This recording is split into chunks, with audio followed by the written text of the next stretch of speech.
Alright, what's going on, everybody? It has been a while. Been about 7 months since I made my last video. I just haven't really felt motivated, I guess. But now I guess, I'm kind of feeling better now that the lockout is over and all. I have just so much to talk about, so I don't know how long it's going to be, but it might be long. It's really late, and I have really nothing else to do, so figure what the hell, might as well come on here and do a video. So yeah, let's talk about the lockout. I'm so glad that there's gonna be a season. I think them finally coming to an agreement, both sides kind of giving in, saying, let's work it out, let's play basketball, and I don't think they ever really got that how much it meant, like, to us as fans, watching basketball on TV and going to the games and experiencing it, and not having that, like, really just it just sucked. Like, I hated watching college basketball for the last 2 fucking weeks. It's not the same, and it just, like, disgusts me that they couldn't get a deal done before the season even started. It's just money, power. That's all that it is. It's all politics and just I hate the bargaining agreement. Excuse me, but but I'm glad. I'm happy that it's over. First game started Christmas Day. I'll be watching it. I'm just excited about that. I think the Celtics' chances, as you guys know, diehard Celtics fan from Massachusetts. So, I guess, kind of like Doc said on ESPN earlier today, that this is really their last run. I mean, I think they have a great shot. I mean, I think the season being shortened is probably going to help them, because a lot of guys get tired, like Garnett, Pierce, Allen especially, but I mean, this is just, it's pretty much, I think, the last shot they're going to get, because, I mean, I really think after this year they have to just decide that it's time to rebuild. Start bringing guys up, start going younger, because Doc didn't really sign that 4 or 5 year extension for them to not have a winning record. He didn't watch them, like, he doesn't want to watch them, retire and then say, alright, I did everything I could to help this team when we won one championship. No, he wants to rebuild the team, make the team, like a championship team for years to come, not just, have the championship team of the big three and then have that be it. I mean, but I will say this, I mean, I am happy they at least won one championship together, even if they don't win it this year. I'm going to be at least happy that they won one to, to end that drought that they had for over how many years. But I truly believe they have a true shot of doing it this year. I heard that they're pretty close to signing David West if they get him. So that'll be a plus.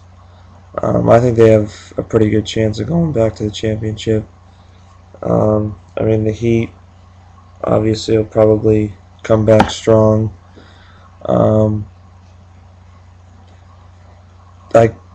I really don't see the Mavericks going back to the finals this year. I mean, they lost so much this offseason. They lost Chandler, they lost Stevenson, they lost Caron Butler, I think they lost Barea. They lost a lot of their bench, a lot of the starters. I mean, they have a lot of core group of guys, but I mean, I don't think Dirk can just carry the fucking team, for Christ's sake. I mean, he didn't. He had Terry and Kidd, and Chandler was there too, and now he's gone. I don't see them winning it again this year. I mean, that was a great title run they had. I thought they deserved it. Dirk deserved it. Jason Kidd deserved it. Jason Terry deserved it. But I mean, I think it's just kind of one and done. I mean, I don't see them going back. Um, you know, Celtics traded Glenn Davis, Brandon Bass. A lot of other trades going to happen. I think Dwight Howard's pretty much gone to the Brooklyn Nets. That sounds so fucking ridiculous. The Brooklyn Nets. I have two like New York teams. It's the stupidest thing I ever fucking heard, but that's just me. The whole Chris Paul 3-day wheel trade, like denial. I mean, what the fuck was that? Like, why does David Stern have to sit there and say it's going to be beneficial for the Hornets if Chris Paul stays?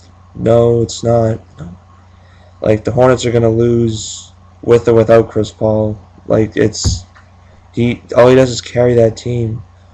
I mean, they had David West, but now he's gone, and like, who do you have left? Like, what do you have? Like Trevor Ariza. Like, and I think that the Hornets would have been. It would have been a great trade for the Hornets because they would have got Scola and they would have got Martin, who are both like good players who can. Martin can score, Scola can score and rebound. I mean, they would probably, they could build around them. But, I mean, it's just, I think if he would have, the whole, like, New York deal, that went, like, I don't know what happened with that. It fell off. I thought it was going to happen, or, like, a couple months, like way back when I thought it was going to happen. But then when the Lakers popped up, I was like, that could, they would have traded Gasol, Odom, but they suck anyway. But I think him and Kobe probably would have been. I mean, I think the trade will still happen. If not, Paul's leaving anyway after this year, next year, whenever he's leaving, going to free agency. But if him and Kobe had played together, that would have been, I think, amazing to watch. Even though I don't like the Lakers, I do respect Chris Paul and I respect Kobe Bryant, but that probably would have been a good tandem. They probably could have won all the way to the finals with just those two alone. But getting back to what I said about the lockout and the games being shortened, I think it's going to take guys longer time, because usually at this point in the season, the guys that haven't picked it up pick it up now, and the guys that are already picking up kind of stay neutral, play good, don't play great. So now everyone's on like the same boat with being at like ground zero. Like, I have to like get ready for the season now, but it's the middle of the season. So I think it's going to take a little bit for the guys to get used to the schedule again, get used to playing, get used to the minutes, get used to everything all over again, because they haven't been doing anything. I think that the level of play isn't going to be the same to start. I think it's just going to be slow-paced games, like college games, for Christ's sake. But I think they will eventually pick it up, as the NBA players do. They're the best players in the world, of course. But overall, I think that this is my opinion for this year's finals.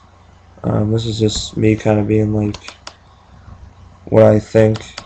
I think the Celtics are going to go back to the finals. I think it's going to be LA again. I think the Celtics win.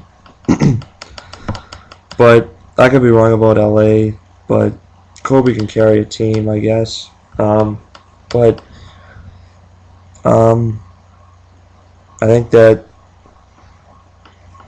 if they trade Gasol, they trade Odom, or Chris Paul, the Lakers will go back to the finals. But that trade's still probably on ice or whatever. But if it does happen, the Lakers are going to the finals. Celtics, Lakers again. Celtics win, get their last ring, and then I think that'll be it. But I'm very tired. I don't know what covers it. I'll try to make more videos. Thanks for watching. Please continue to watch. Thanks for all my subscribers that are still subscribed to me even though I haven't been on here in God knows how long. And please watch when the season starts. I'll be doing game reviews of the Celtics and everything, so just stay tuned and watch my videos, leave comments, subscribe. Thank you. That's it.